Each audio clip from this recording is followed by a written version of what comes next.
সাংসদ রাজীব ভট্টাচার্য তহবিল থেকে জিবি হাসপাতালে রোগীদের সুবিধার্থে একটি ব্যাটারি চালিত গাড়ি প্রদান করেছেন প্রদেশ সভাপতি তথা সাংসদ রাজীব ভট্টাচার্য। এই গাড়িটি রোগীদের হাসপাতালের এক ভবন থেকে অন্য ভবনে যাতায়াত করতে সহায়তা করছে বলে জানিয়েছেন রোগীদের পরিবারের সদস্যরা। সাংসদ রাজীব ভট্টাচার্যের এই উদ্যোগকে সাধুবাদ জানিয়েছেন তারা।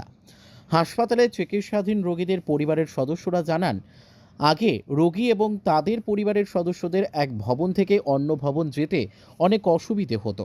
সাংসদ রাজীব ভট্টাচার্যের এই উদ্যোগের ফলে এখন সেই অসুবিধে অনেকটাই কমেছে।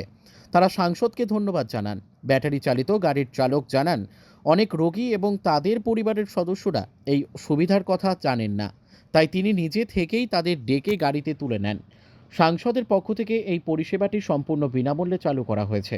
এই উদ্যোগটি রোগীদের জন্য খুবই উপকারী হয়েছে। আমরা পরিষেবা ভালোই পেয়েছি। আমরা রোগীরা এদিকে নিতে পারি। আমরা পরিষেবা তাদের বলবো যে আপনারা সরকারের দেওয়া এই ফ্রি সার্ভিস উপভোগ করুন এবং সরকারের প্রতি নিষ্ঠাও সরকারের প্রতি একটু নজর দিন যে সরকার সার্ভিস দিচ্ছে, অন্যরাও জানান যাতে তারা এসে জীবিতে কষ্ট না পায়, হাঁটা চলাফেরাতে যাতে কষ্ট না হয়, তাদেরকে যাতে বার্তা দেওয়া হয়, তাদেরকে যাতে জানানো হয়।